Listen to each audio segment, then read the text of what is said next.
All right, Shabbos, say good morning. Let us begin. So we are picking up in Meretz Hashem in Tzidkas Hatzaddik in Os Ayin Aleph. This is our third shir on this particular Os. In Meretz Hashem, we'll finish it today.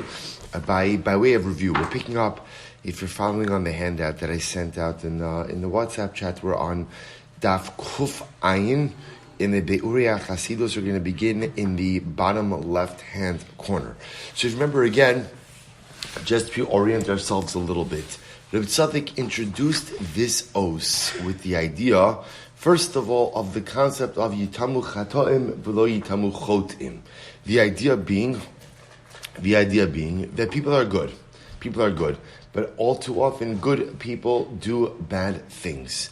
So therefore, says the Rebbe, when we daven, we don't daven for the sinner to cease to exist. Rather, we daven for the sin to cease to exist. Again, he quoted the story by Bruya and Rabbi Meir. Okay.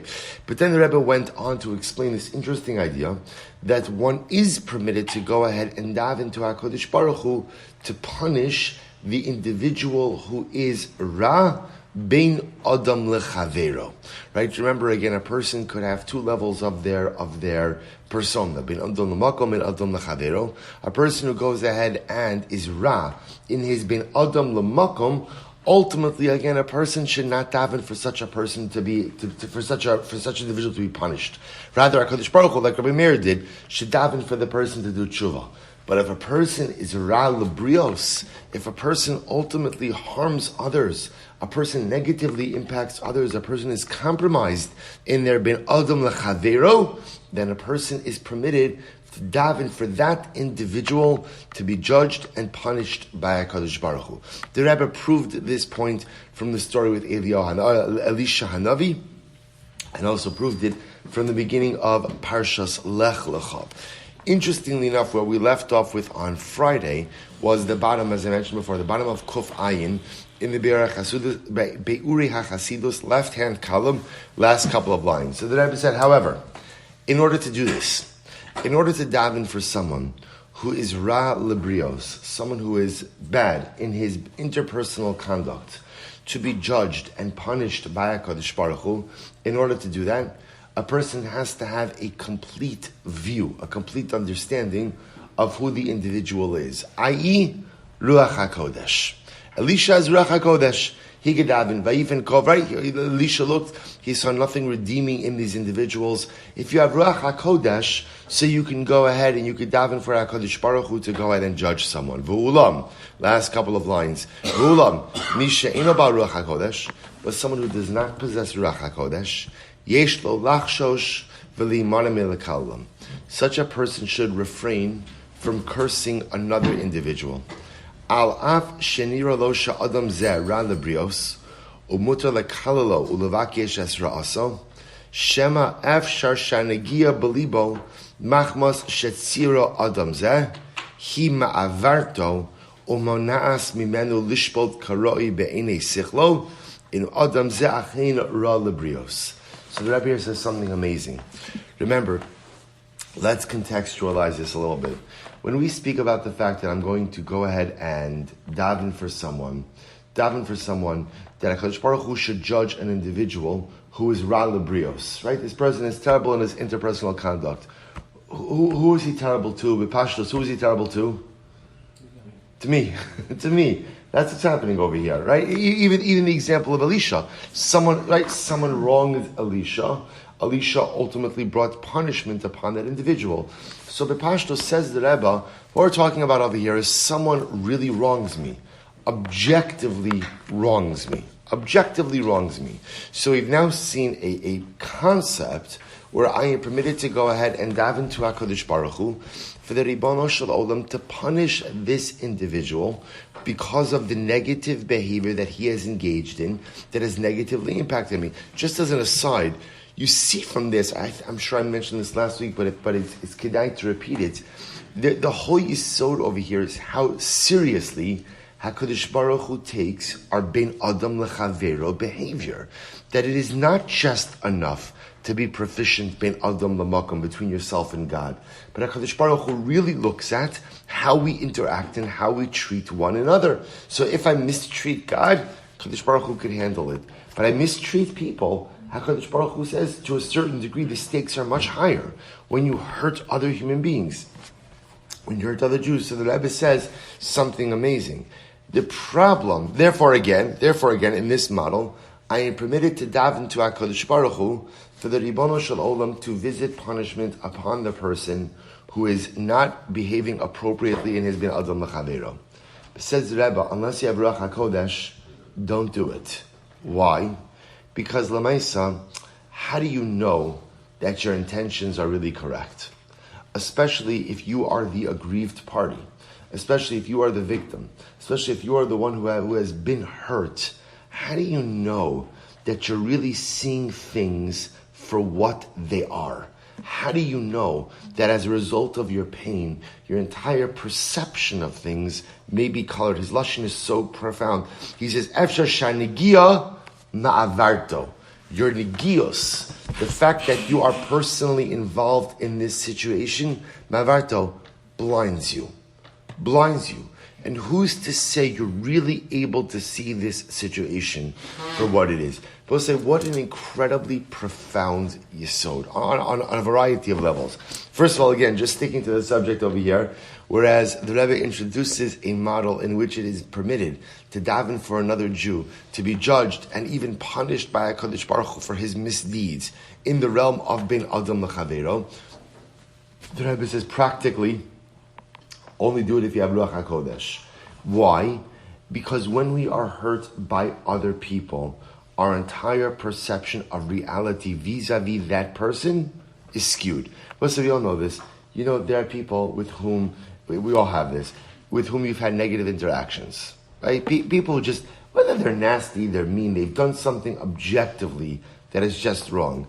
Every single time that person starts walking towards you, what happens? You tense up.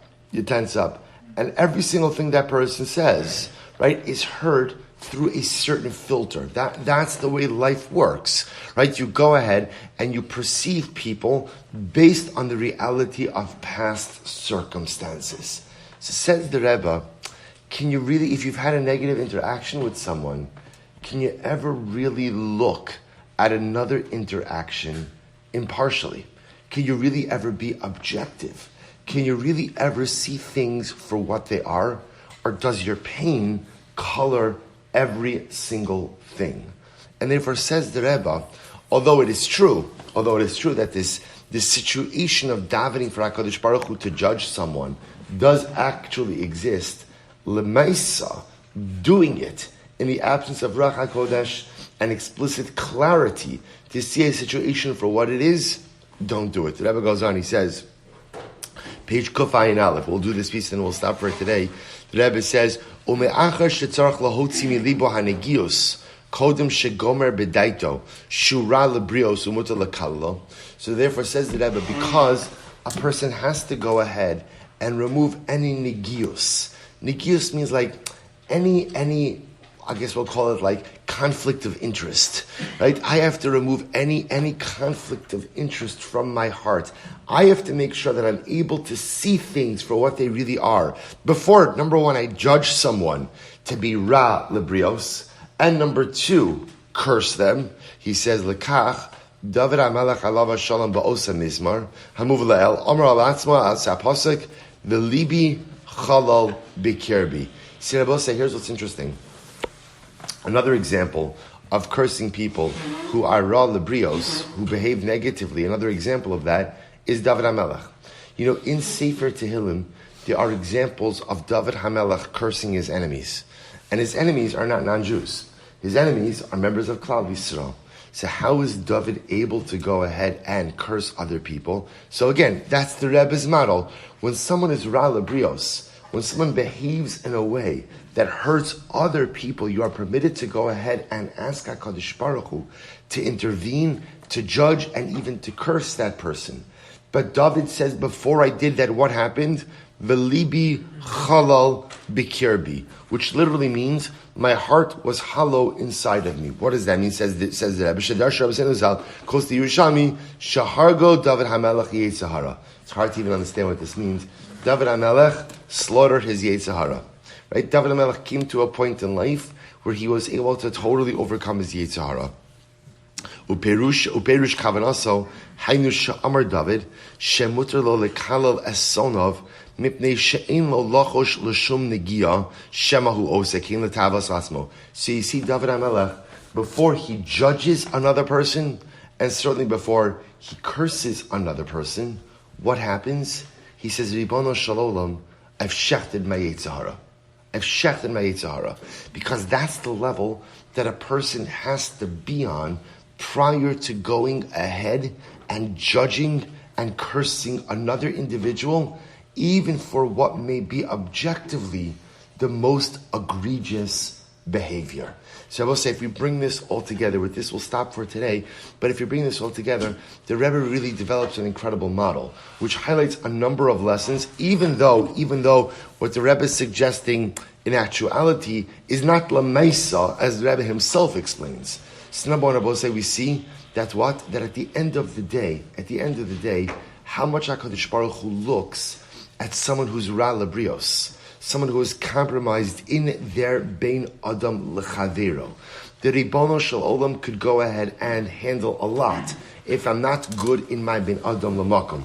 But the moment I begin to mistreat individuals, the moment I begin to trample upon the dignity of another Jew, that HaKadosh Baruch Hu says opens me up to Klala. And in fact, says the Rebbe, if I see someone who is Ra Lebrios, I have the right to go ahead and daven for HaKadosh Baruch Hu to curse such an individual. So lesson number one, how seriously we have to take our Ben Adam L'Chavero, and how seriously we have to take how we treat our fellow Jew. And even things that may not seem so significant to us, if it tramples the dignity, tramples the feeling of another, to go ahead and abstain. Lesson number two, says the Rebbe, but don't curse unless you know that you are seeing things for what they are, and you have objectively true clarity.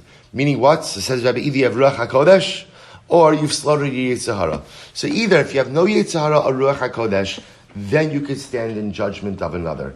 But if I don't possess either of those things, which B'Pashtos most of us don't, right? Just understand, you rarely see things for what they are, and your view of reality is often skewed, especially if the person in question has visited harm upon you.